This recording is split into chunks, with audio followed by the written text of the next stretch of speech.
Então, a primeira carta que nós iremos analisar é a carta de Éfeso, certo? A cidade de Éfeso era a principal cidade da província romana. Tinha um importante porto marítimo e tinha centro de negócios. Também você pode notar no livro de Atos que era uma grande cidade com adoração a ídolos, principalmente a deusa Diana. Há um episódio no qual Paulo foi pregar o evangelho e houve uma revolta dos adoradores de Diana que o perseguiram. Isso tudo você pode conferir em Atos. Vamos ver o que diz o texto.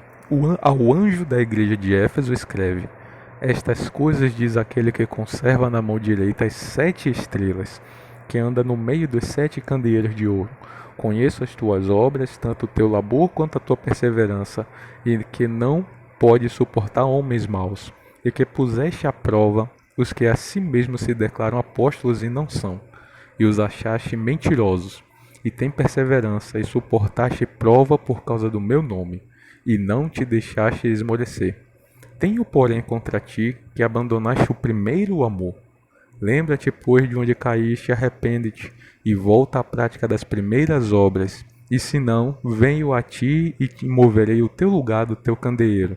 Caso não te arrependas, tens, contudo, a teu favor que odeia as obras dos nicolaítas, as quais também odeio.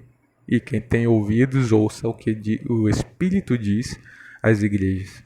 Ao vencedor dar-lhe-ei que se alimente da árvore da vida que se encontra no paraíso de Deus. Então, o período ao qual a Éfeso se refere é o período do ano 31 até o ano 100. Ou seja, do período da ascensão do Senhor Jesus até um pouco depois da morte do último dos apóstolos. Essa igreja representa o período da igreja apostólica, é a igreja da pureza, o puro ensinamento de Deus. Como é que nós chegamos a essa conclusão? Porque, meus irmãos, primeiro precisamos perceber que, como nós vimos na primeira aula, o livro do Apocalipse ele possui uma parte histórica e uma parte profética. A primeira parte do livro é uma parte histórica e ela é contada a partir do ano da ascensão de Jesus, certo? O segundo ponto é que para compreender o sentido da visão das 7 igrejas, você precisa analisar também em conjunto os capítulos seguintes, as 7 trombetas e os 7 selos. Então, a compreensão da visão só é entendida plenamente quando analisado em conjunto com os 7 selos e as 7 trombetas, certo? Então, a partir da análise conjunta dessas 3 visões, nós percebemos que Deus está revelando ali a história que vai dos dias do início da igreja, dos dias da ascensão, do dia da ascensão até o dia do seu retorno, ok? Então, a primeira igreja, ela representa o puro evangelho. Ela tem como características que não suportam homens maus, mas há uma advertência também. E nela, Deus já havia mostrado, como nós vimos na carta, que falsas doutrinas, as doutrinas dos nicolaítas, começavam a adentrar na igreja. A apostasia da qual Paulo falou que haveria nos últimos tempos já começava a se manifestar a partir daí, certo? Tens perseverança e suportaste prova por causa do meu nome. O período da igreja de Éfeso, que vai do ano 31 ao ano 100, é um período caracterizado por grande perseguição da igreja. Pedro e Paulo são mortos, todos os discípulos são perseguidos.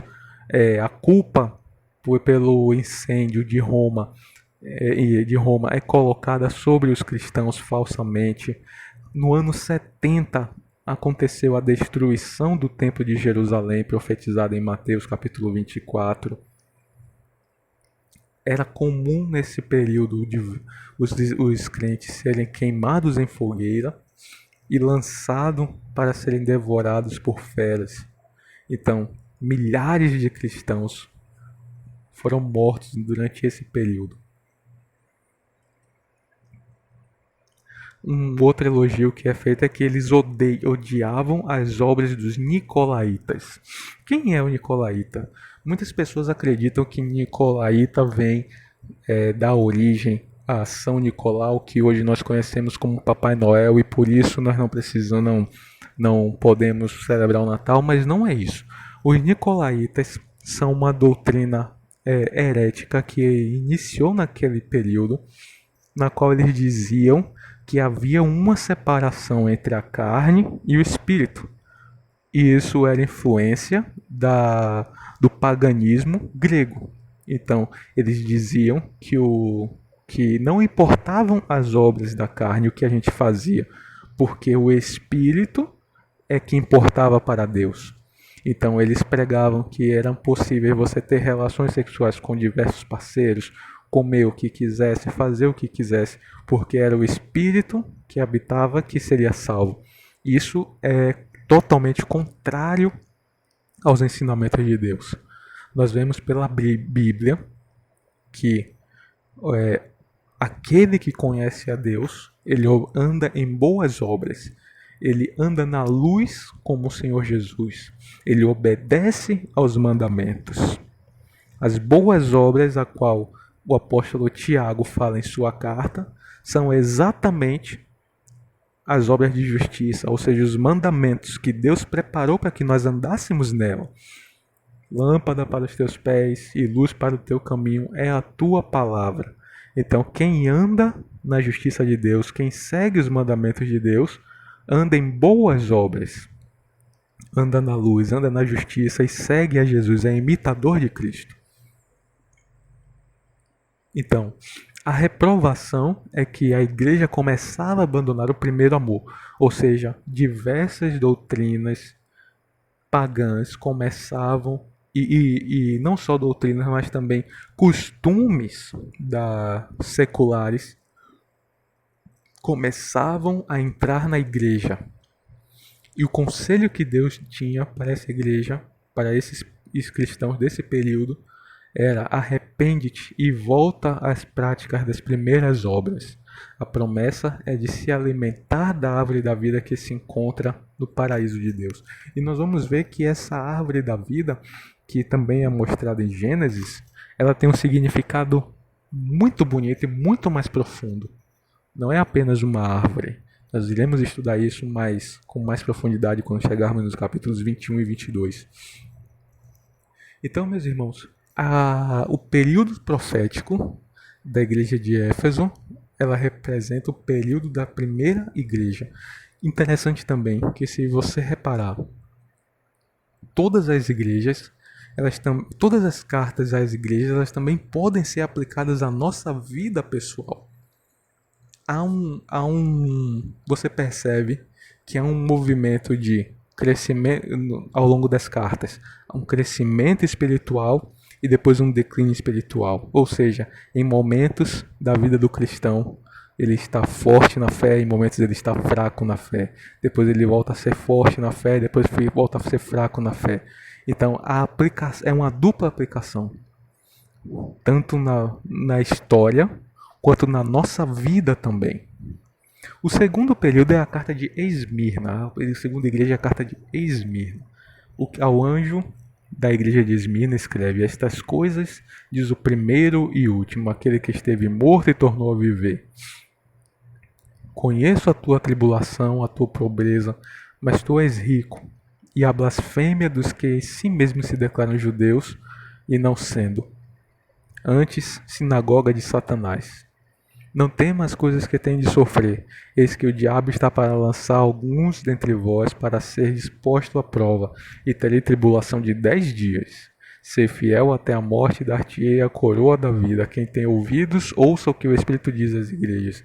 O vencedor de modo nenhum sofrerá dano da segunda morte. Então, o período profético a que se refere Esmirna vai do ano 100 ao ano 313. Esse ano representa o período da morte de João até a assinatura do Edito de Tolerância de Milão. Nesse período de Esmirna, as perseguições se tornaram mais intensas. O período profético ao qual se refere perseguição, prova de 10 dias, nós já vimos que, segundo o princípio profético de dia-ano, cada dia profético significa um ano literal, então seria uma provação de 10 anos. Esse período é identificado na história como o período a partir do ano 303, no qual o imperador Diocleciano ele emitiu decretos revogando direitos legais dos cristãos e exigindo que esses cumprissem práticas religiosas tradicionais. Nesses 10 anos, os cristãos eles foram impedidos de morar dentro do Império Romano e os que ficaram foram perseguidos e mortos. Isso durou até o ano 313. E nesse ano, ainda que houvesse grande perseguição por parte dos cristãos, a fé dos cristãos continuava crescendo, o número de cristãos continuava crescendo. Então, o Império Romano adotou uma política de aproximação com os cristãos. Constantino foi o primeiro imperador romano a se tornar cristão, a se converter. Só que a conversão dele não foi uma conversão verdadeira de arrependimento e de seguir os mandamentos de Jesus, mas apenas uma conversão política. Aqui nós vemos que no ano 313, Constantino foi batizado pelo Papa Silvestre e um ano antes ele havia editado um decreto no qual permitia tolerância à religião cristã. Edito de Tolerância de Milão, no ano 313, declarava que o Império Romano seria neutro em relação ao credo religioso, acabando oficialmente com toda a perseguição sancionada, especialmente o cristianismo. O edito foi emitido pelo tetrarca ocidental Constantino I, o grande rei, e por Licínio, tetrarca oriental. Então, a aplicação do edito fez devolver os lugares de culto, propriedades confiscadas. O edito deu ao cristianismo e todas as outras religiões estatutos de legitimidade comparável ao paganismo do Império Romano e seus exércitos. Então, foi uma estratégia política de aproximação para ganhar apoio da população, acabar com a perseguição de todas as religiões, não só o cristianismo, mas todas as outras religiões foram também consideradas permitidas no Império Romano. Constantino foi o primeiro imperador a se tornar cristão. A questão central da Carta de Esmirna é a perseguição. E o conselho é não temer o que precisa sofrer. A promessa é que não passaria pela segunda morte, a morte eterna. Nós vamos ver que segunda morte é essa que ele se refere. Então, perceba que a carta de Esmirna é a carta da igreja perseguida. A próxima carta é a carta da igreja de Pérgamo. Ao anjo da igreja de Pérgamo escreve: estas coisas diz aquele que tem a espada afiada de 2 gumes. Conheço o lugar em que habitas, onde está o trono de Satanás, e conservo o meu nome, e não negaste a minha fé. Ainda nos dias de Antipas, minha testemunha fiel, o qual foi morto dentre vós, onde Satanás habita. Tenho, todavia, contra ti algumas coisas, pois que tens aí os que sustentam a doutrina de Balaão, o qual ensinava Balaque a armar ciladas diante dos filhos de Israel, para comerem coisas sacrificadas aos ídolos e praticarem a prostituição.